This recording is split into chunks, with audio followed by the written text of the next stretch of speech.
É hora de dormir. Mas esta mulher não está pronta para se recolher. Após muitos anos de um casamento infeliz, ela descobriu sentimentos que nunca haviam sido despertados. Tenho um amante. Tenho um amante. Finalmente, ela conheceria as alegrias do amor. A febre. A felicidade pela qual se desesperava. A tentação de ser infiel é muito antiga. Sabemos que deveríamos ficar satisfeitos, mas às vezes queremos mais.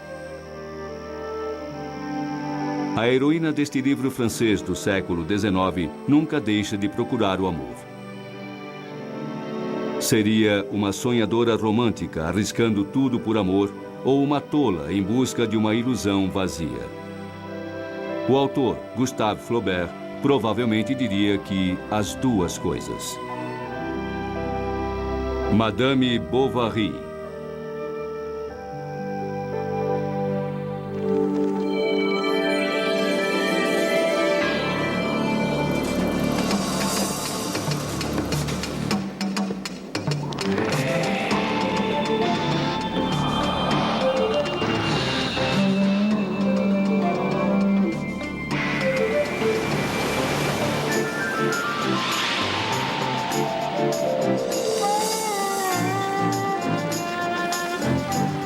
Grandes livros. Gustave Flaubert foi um escritor romântico do século XIX em guerra com suas próprias obsessões românticas. Ele criou Madame Bovary para explorar as contradições de seu coração. Nossos anseios românticos ainda nos desencaminham. O adultério é bem mais comum do que podemos admitir. Acredita-se que o número de pessoas casadas que foram infiéis esteja entre 50% e 70% do total. Cada voz desse mundo secreto e contraditório tem sua própria história para contar. Sempre amei muito o meu marido. Mas ele ficou muito ocupado com a carreira dele e não tinha mais tempo para mim. É uma coisa que me faz muito bem e me ajuda a continuar num casamento que tem pouco a me oferecer. Então não vou me sentir culpada por isso. Tenho 23 anos, meu marido tem 24. Somos bem-sucedidos, temos uma casa boa no subúrbio, 2 carros novos, todas essas coisas. Mas esquecemos por que estamos juntos. Presos à rotina entediante da vida cotidiana, os casais desejam paixão e intimidade. Também era assim no século XIX. Desejando encontrar amor, a jovem Emma Bovary encara o adultério e se arrisca totalmente para isso. O adultério é a ameaça a todos os valores e estruturas da sociedade burguesa. Um homem poderia acusar a esposa de adultério em qualquer contexto, com poucas provas, e mesmo assim impor a ela rígidos castigos. Uma mulher que cometesse adultério era condenada pela sociedade como uma mulher perdida. Seria isolada e não teria nenhum direito. Esposas infelizes como Madame Bovary tinham muito a perder. Flaubert também se arriscou muito ao criar este personagem. Quando o livro foi publicado em 1857, ele foi julgado por violar preceitos morais, religiosos e públicos. Foi inocentado, e a história de uma mulher faminta por amor tornou-se um livro popular na época. A história começa quando Emma, filha de um fazendeiro, casa com Charles Bovary, médico no interior. Ele estava feliz, não tinha preocupações. Na cama pela manhã, com a cabeça junto a dela no travesseiro, ele observava a luz do sol sobre seu rosto macio e dourado.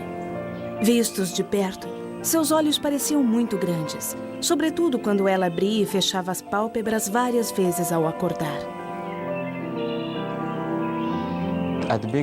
No início, ela se sente bem porque encontrou um marido, mas ela não sabe o que significa naquele momento, mas sabe que pode sair da casa do pai. Então, no início, ela fica feliz e ela cumpre o papel de boa dona de casa. Madame Bovary se dedica ao papel de boa esposa. Ela se arruma, ajeita as coisas na casa e se dedica à arte. Ela espera conseguir a felicidade conjugal. Pouco a pouco, ela percebe que não era como ela achava que deveria ou como gostaria.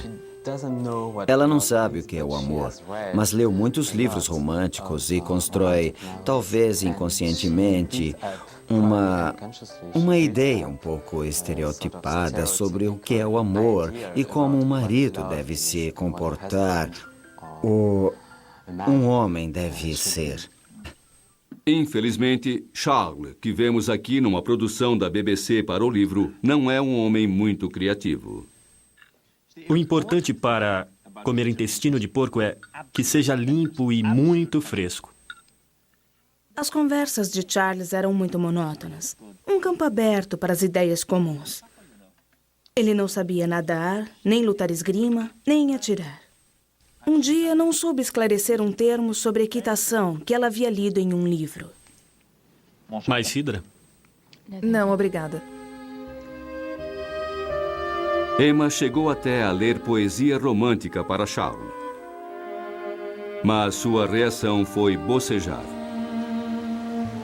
Todas as manhãs, Charles sai para um longo dia de trabalho, deixando-a sozinha com seu descontentamento.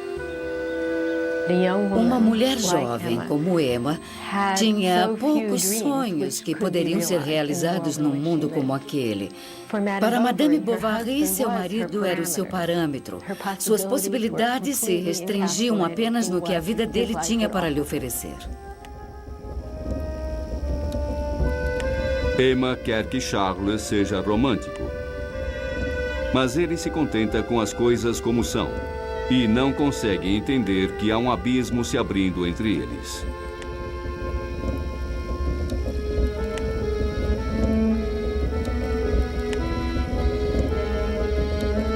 Flaubert conferiu a Madame Bovary o descontentamento romântico para que ele pudesse sondar as profundezas de seu próprio conflito.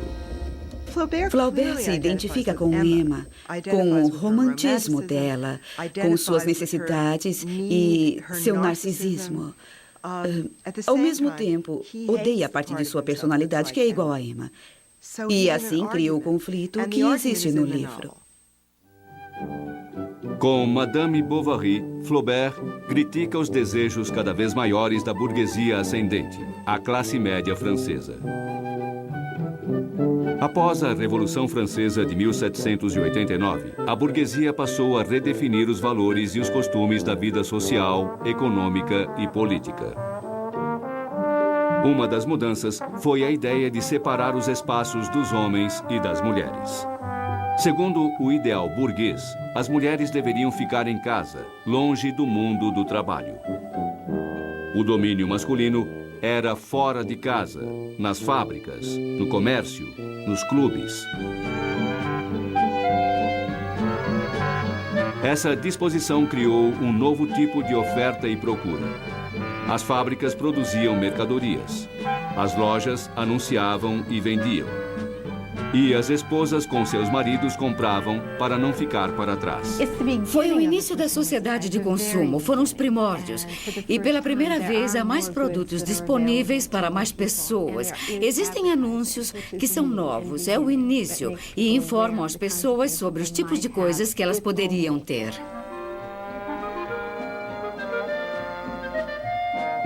As fantasias românticas de Emma Bovary resistem em parte a esse novo consumismo. Ela representa a rejeição de Flaubert quanto aos burgueses materialistas de sua época.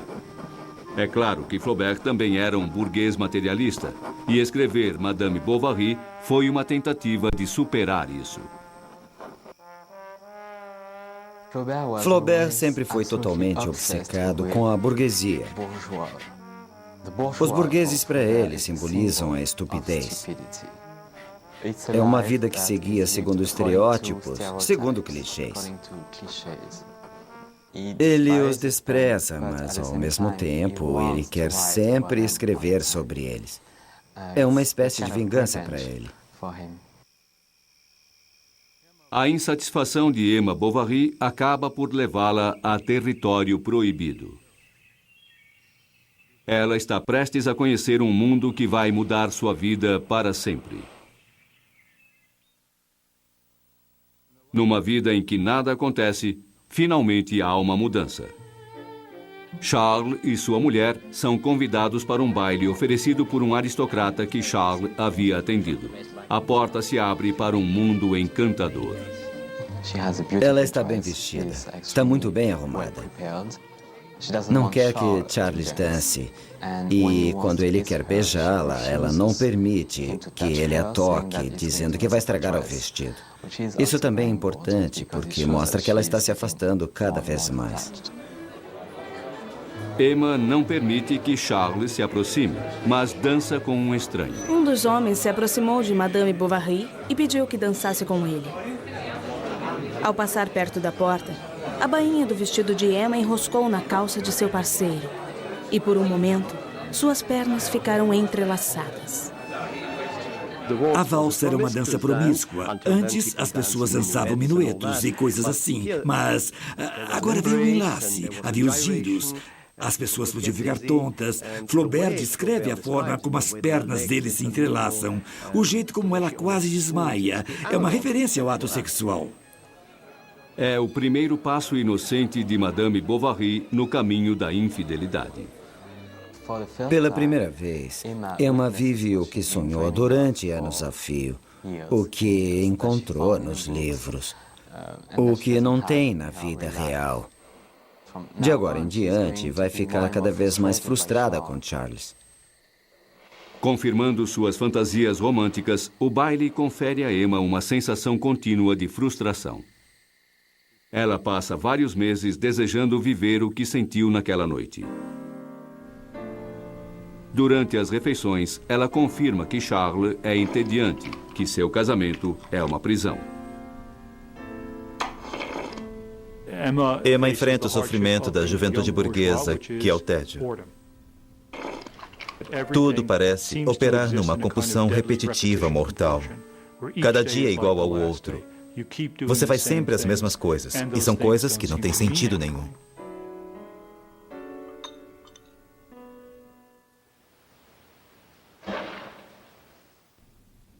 Emma sente profundamente sua tristeza, porque esperava muito mais. É uma fã incurável do romantismo do início do século XIX, que ela conheceu, ironicamente, no convento em que foi educada.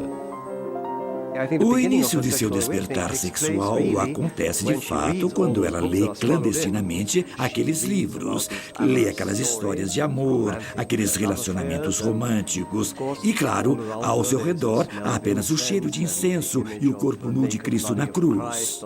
Então sua mente se confunde com a nudez do homem na cruz e o livro que ela está lendo. A escola romântica misturava erotismo e transcendência. Enfatizava as sensações e a fuga. Acima de tudo, ser romântico era seguir seu coração e não as convenções sociais. Ela queria viajar. Queria voltar a viver no convento. Ela queria morrer. E queria morar em Paris.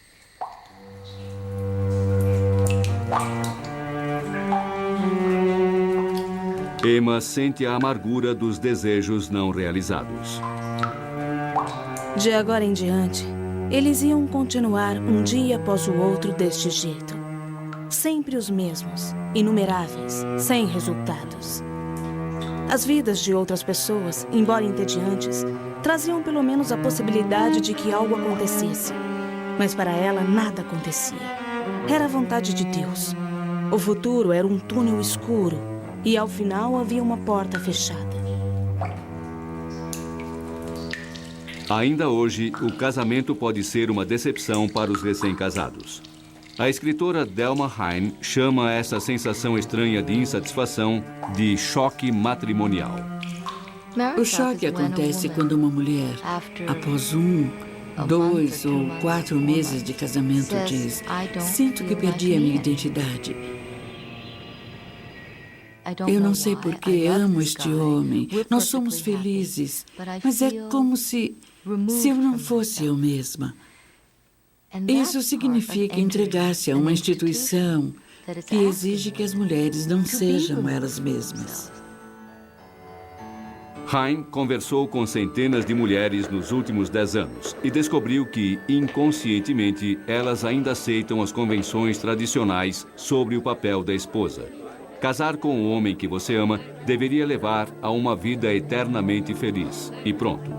Mas a vida e a ficção normalmente se separam, causando desencanto. As jovens de hoje talvez não se sintam tão presas, mas acho que posso dizer que essa sensação ainda existe. Esta é a voz de uma mulher que foi casada por 32 anos e começou a ter casos após 10 anos. Existe uma imagem, existe um papel que você deve exercer como mulher. Eu casei muito cedo e tinha essa ideia romântica sobre o casamento. Lembro bem que eu sentava na varanda e pensava: meu Deus, eu cometi um erro. Não é como eu imaginei. Não tenho para onde ir. Ninguém vai aceitar que eu volte dizendo que me enganei. Ninguém entenderia mesmo. Na verdade, nem mesmo as amigas. Porque casei com uma pessoa ótima. Mas eu não tinha com quem conversar. O casamento é chato, é o que todos dizem, certo? E fica aquela ideia, será que é isso? Será só isso mesmo? Acho que muitas mulheres sentiram isso e acharam que a resposta seria ter um caso. Emma Bovary começa a se sentir cada vez mais deprimida. Ela não come mais e muda fisicamente. Charles não é inteligente, mas ao mesmo tempo acha que mudar de cidade talvez possa ajudar.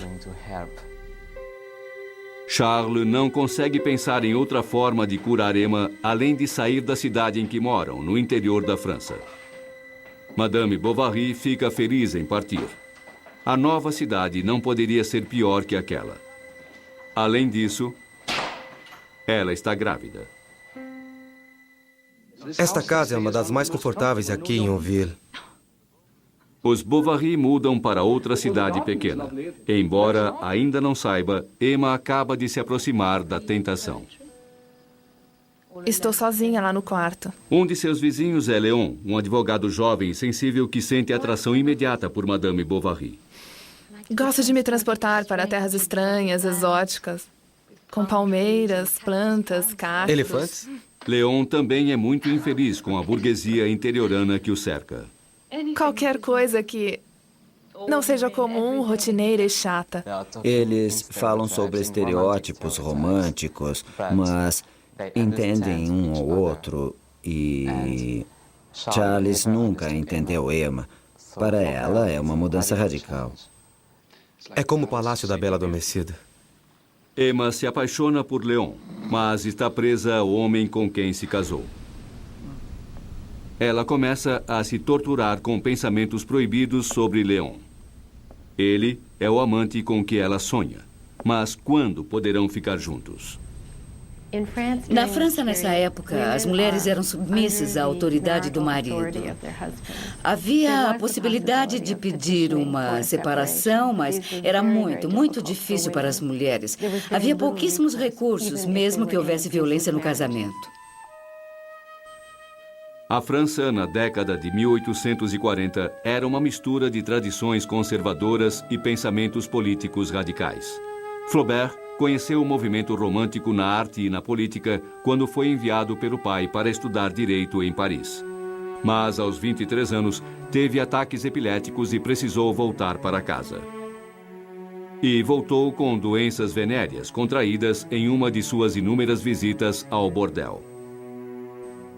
2 anos depois, seu pai morreu. E logo depois, sua irmã. Flaubert ficou em sua casa, com a mãe, que pregava a rigidez do luto, e uma sensação de crise.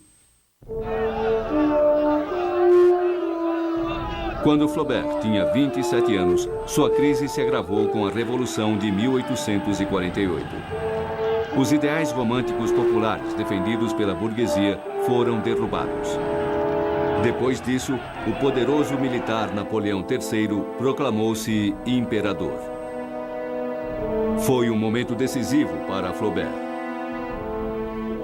Acho que 1848 significou para Flaubert a morte dos ideais românticos como eram vistos nos movimentos político e social. Flaubert via em sua própria época uma crise de valores. Uma espécie de crise de legitimidade, em que os valores básicos da sociedade eram questionados. Flaubert começa a explorar esse conflito do romantismo em Madame Bovary, que ele começou a escrever em 1852. Tendo alimento e calor, ninguém precisa de muito mais. Emma Bovary tem a mesma sensação de crise de Flaubert. Obcecada por Léon, ela procura ajuda com o padre da cidade. Por que não vai para casa e deita um pouco? Deve ser uma indigestão. Tome uma xícara de chá ou um pouco de açúcar mascavo. Açúcar mascavo? É a melhor coisa. Eu costumo usar. Além de tudo isso, Madame Bovary dá à luz uma menina. Ela está muito decepcionada. Apenas os homens são livres, ela acredita. Sem saber dos sentimentos de Emma, Léon vai para Paris. Adeus.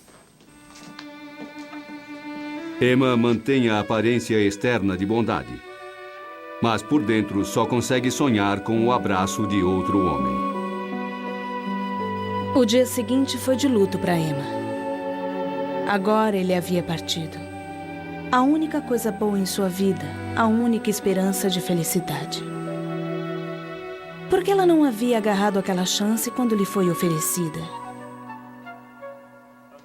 Quando Emma sente que está no fundo do poço, um aristocrata da cidade chamado Rodolphe Boulanger chega ao consultório de Charles. Ele vai pôr um fim aos seus dias de frustração. Pobrezinha, ansiando por amor como um bezerro sobre a mesa da cozinha. 3 palavras bonitas e ela estará aos seus pés. Rodolphe percebe rapidamente que Madame Bovary tem fome de amor. Ele trama um plano de sedução.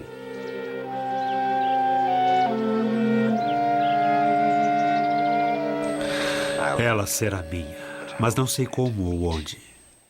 Rodolphe é um personagem estereotipado e Flaubert sabia disso. Ele tem de seduzir todas as mulheres e quer apenas possuí-las por um tempo e depois esquecer.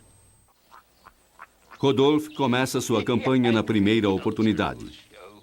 Quando começa a feira agrícola na cidade, ele leva a bela vizinha para ouvir os discursos.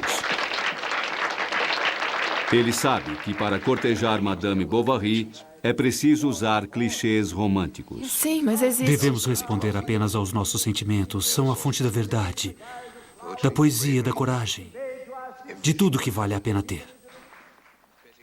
Flaubert esperava muito por essa cena. É, de fato, um dos grandes momentos do livro. O que Flaubert fez, no entanto, foi entremear os discursos de vários oficiais do governo que distribuem condecorações com esse outro tipo de retórica, a retórica do amor, e as duas são simultâneas.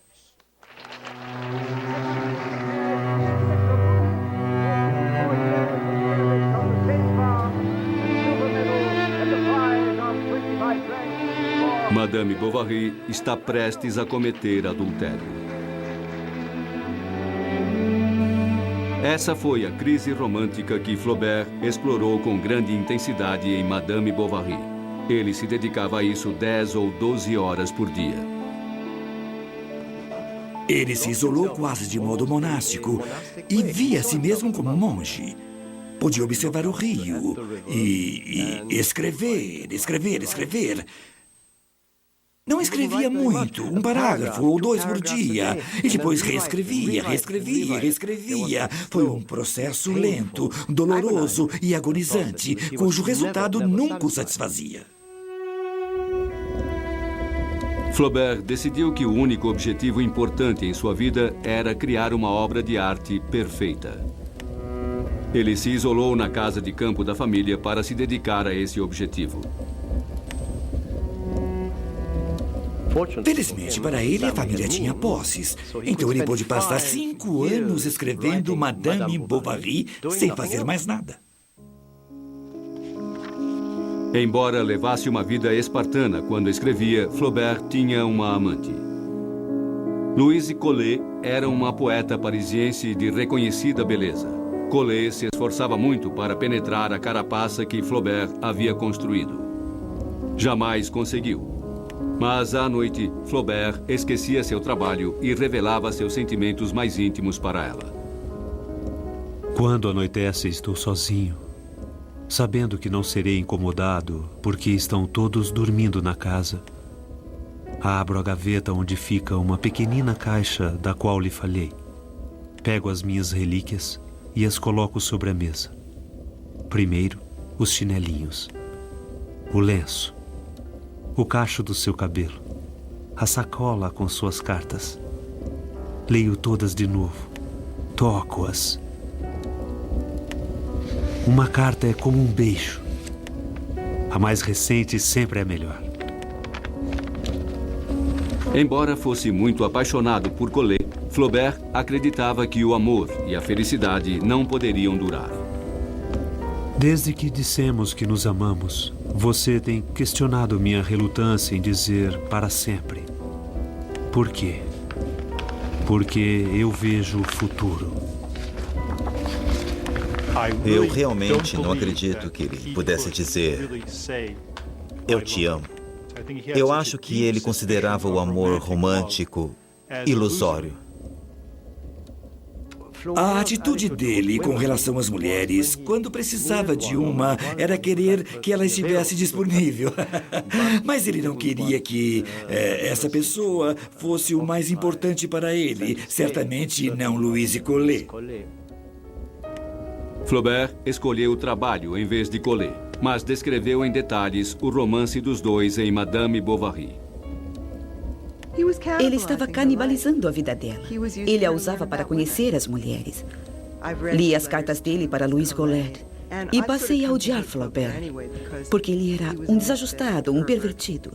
Não conseguia ter um relacionamento com outra pessoa. A vida pessoal de Flaubert era incomum, mas ele criou um estilo totalmente inovador. A novidade era escrever de dentro dos personagens, não apenas como observador, com uma única voz narrativa. Ouvimos os pensamentos de Madame Bovary como se fôssemos ela, e vemos seus defeitos como se fôssemos observadores.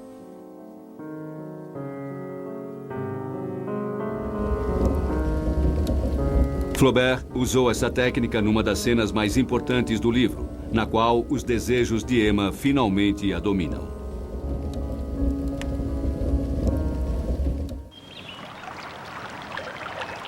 É um dia claro de outono, e Emma finalmente vai consumar suas fantasias. Ela está cavalgando com Rodolphe, apenas os dois. Ironicamente, é Charles que sugere a ela cavalgar para melhorar sua saúde. Rodolphe, no entanto, está pensando em outras coisas. Não, você me assusta. Vamos voltar. Eu preciso de você, Emma. Seus olhos, sua voz, seus pensamentos. Rodolphe planejou bem sua investida passional. É loucura. É loucura ouvir você. Emma se entrega a tudo aquilo que sonhou.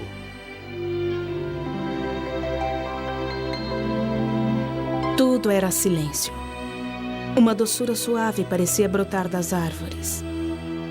Ela sentia seu coração bater novamente e seu sangue correr sob a pele como um rio de leite. Nada ao redor deles havia mudado, mas para ela, algo havia acontecido. Foi como se as montanhas houvessem se mexido.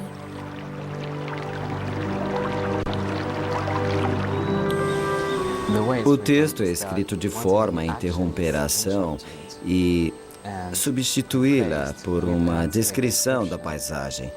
Uma bela descrição da paisagem que faz você sentir, meio inconscientemente, ao ler, que eles estão realmente fazendo amor. Eu tenho um amante.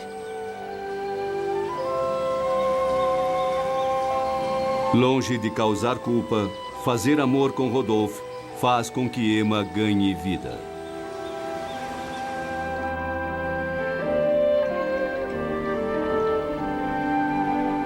Ela se armou de um delicioso senso de vingança. Como havia sofrido. Mas agora, a hora de seu triunfo chegara. E o amor, há tanto reprimido, jorrava numa alegre efervescência. Ela o saboreava sem remorso, sem ansiedade e sem sofrimento.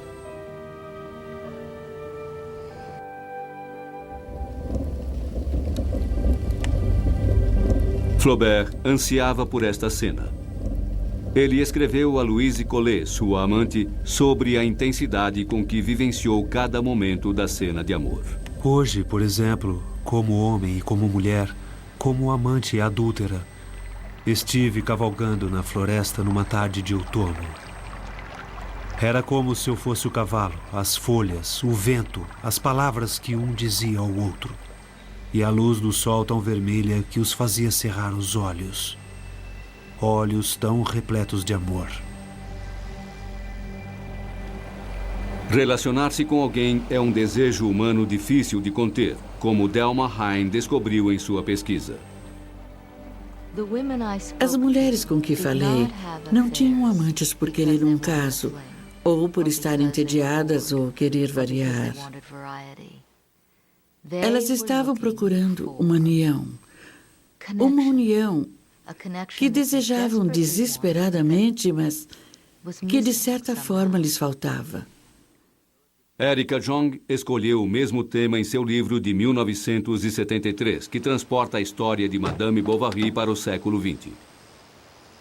Sua heroína espera encontrar-se cedendo ao adultério. Acho que isso que vemos é uma tentativa de encontrar a nós mesmos por meio da sexualidade. Para uma heroína, é uma espécie de busca. A busca começa com o desejo de ir além. Às vezes, o casamento se restringe a uma rotina e a uma lista de tarefas. Todos os dias eu passo horas fazendo trabalho braçal na fazenda. É um trabalho com poucos benefícios, emocionais e financeiros. É difícil, é um trabalho muito difícil. Anne é casada há 13 anos.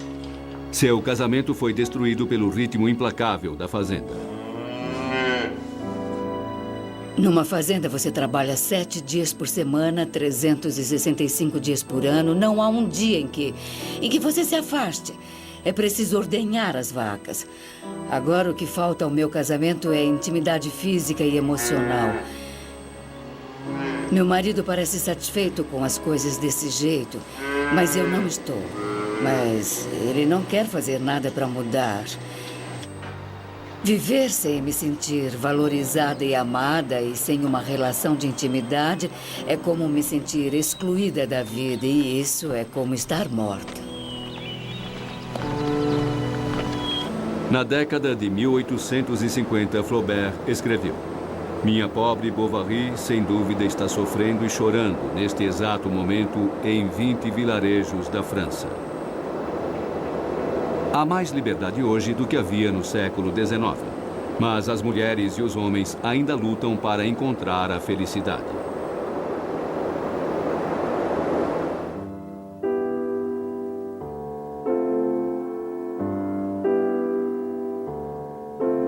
Madame Bovary é consumida por seu romance.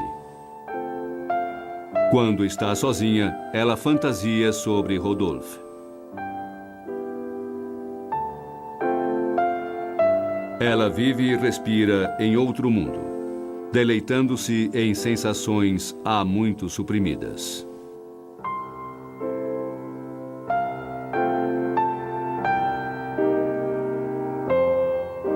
Mas a sedução não dura muito. Quanto mais Emma quer de Rodolphe, menos ele se dispõe a dar. Rodolphe não é o amante que Emma imaginava. Percebendo que a paixão de Rodolphe se esvai, Emma exibe um refinamento elegante. Ela espera que sua aparência glamurosa faça durar o amor de Rodolphe. Emma é um exemplo da pessoa que acha que sua autoestima pode vir sozinha de outras pessoas que a amem muito, de um chale bonito ou uma saia elegante. É o exemplo da pessoa sem uma vida própria, sem um íntimo. Mas sua nova aparência não consegue manter o interesse de Rodolphe. Com o passar do tempo, ele parou de se esforçar, convencido de que era amado. E, sem perceber, mudou o seu comportamento. Aquele grande amor ao qual ela havia se entregue totalmente, parecia estar correndo para longe, como a água de um rio que se inundasse em seu próprio leito. E ela podia ver a lama no fundo.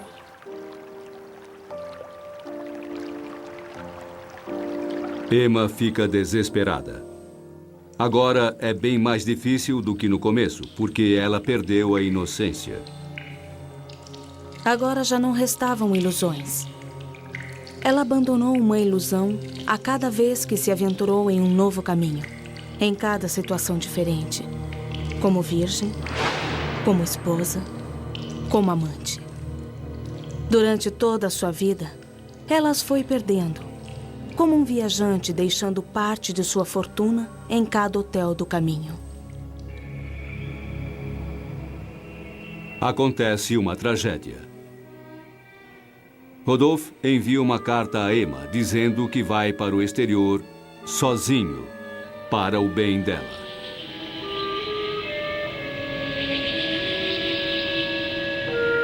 Emma sucumbe a uma febre que dura meses, alimentada por um sentimento profundo de pesar e perda. Charles teme que ela não sobreviva. A Madame Bovary do século XX de Erika Jong, Isadora, também chega ao fundo do poço quando seu amante a abandona.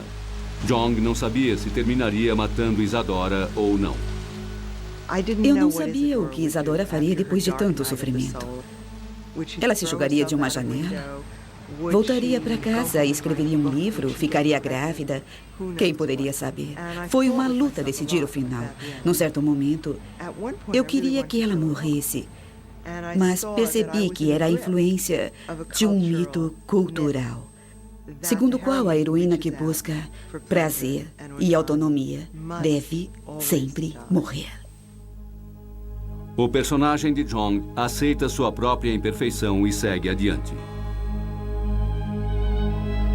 Emma também prossegue com sua vida, recuperando a saúde com a ajuda do marido.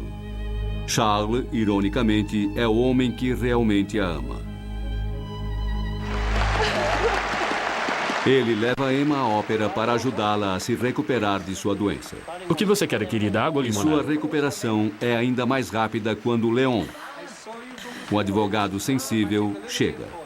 Meu caro, quanto prazer. Emma, veja quem é. Como é bom ver um rosto conhecido. Isso é muito interessante, porque a princípio ela está totalmente obcecada pela ópera. Mas assim que ela vê Léon, todo o interesse desaparece. Léon está mais ousado, pois ganhou mais experiência em Paris. Quando Charles volta cedo para casa, ele planeja um encontro. Não, Léon, isso não é certo. É assim que se faz em Paris. É? Todos os dias. Então ele a leva em sua carruagem, mas não vemos nada. Sabemos o que está acontecendo na carruagem enquanto ela percorre todos os lugares, mas o texto perde um pouco o rumo. Emma agora se encontra num caminho perigoso. Como se fosse um vício, ela se dispõe a sacrificar tudo e todos para viver novamente em seu mundo de fantasias românticas. Você é tão lindo. Ela está apaixonada pelo amor. Projeta seu desejo por amor em qualquer um que esteja por perto. É como se ela inventasse um amante o tempo todo. É, de certa forma, uma artista. É aqui, claro, que Flaubert e sua personagem se fundem.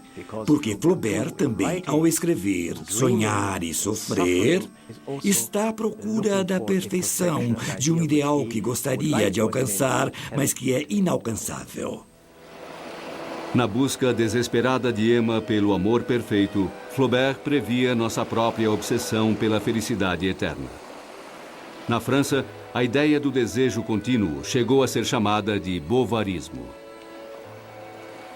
O bovarismo existe em todos nós, todos que temos um pouco de imaginação e que temos uma certa frustração.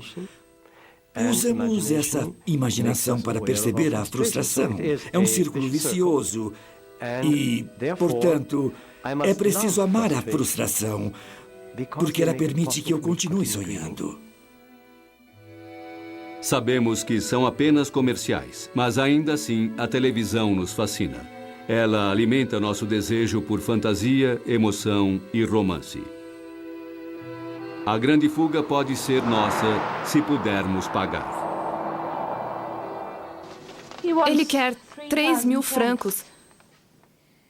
Em 24 horas, ou então vão levar tudo embora. Emma contraiu grandes dívidas tentando manter seu poder de sedução e agora não tem mais crédito. 3.000 em um dia.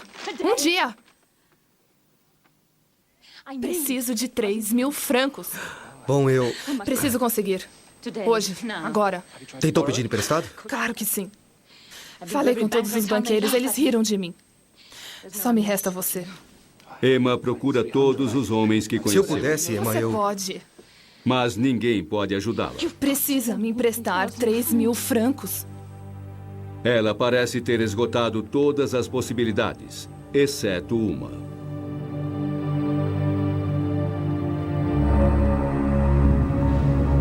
Faz então um último e fracassado gesto romântico.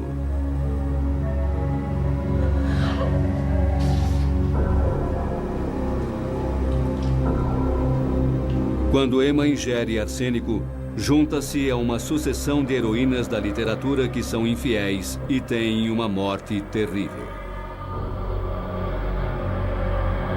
O mito é muito forte e duradouro. É claro que Flaubert queria criar uma tragédia e fez surgir uma heroína narcisista que não enxerga as necessidades de mais ninguém. Mas com quem nos identificamos porque ela se parece muito conosco.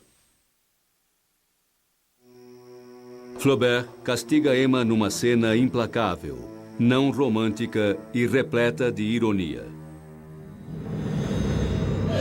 Quando Emma está deitada, vomitando e se contorcendo, a extrema unção reacende as sensações eróticas de sua época no convento. O padre se levantou e pegou o crucifixo. Ela ergueu a cabeça como se tivesse sede e, apertando os lábios contra o corpo ali presente, deixou nele, usando tudo o que restava de sua força, o beijo de amor mais apaixonado que já havia dado. Flaubert escreveu Madame Bovary para se curar de suas próprias tendências românticas. Muitos acham que ele produziu uma obra-prima. Uma obra-prima normalmente é seminal. Ela abre novas possibilidades e deixa o leitor perturbado. Não somos os mesmos depois da leitura. Acho que, como em todo grande livro, às vezes ficamos enfurecidos. E nem sempre nós pensamos, aí está, é um bom livro. Na verdade, é o tipo de livro que nos faz dizer, como ele pode dizer isso? Ou, isso é nojento. Acho que existe um aspecto na boa literatura que sempre nos provoca. A última virada gótica de Flaubert é fazer Emma ter a visão de um homem cego e deformado que vai atraí-la para o inferno. Emma começou a rir. Era um riso horrível, frenético, desesperado. Viu o rosto medonho do fantasma, uma figura de terror, brilhando na escuridão da eternidade. Um espasmo deixou-a prostrada sobre o colchão. Todos se aproximaram. Ela já não mais existia.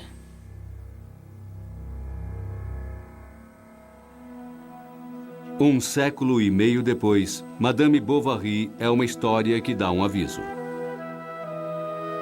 Emma Bovary arruinou sua vida perseguindo sonhos que nunca se realizariam.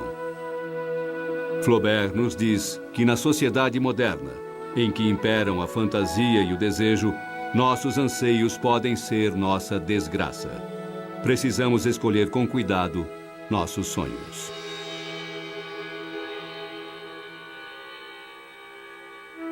Versão brasileira, Clone.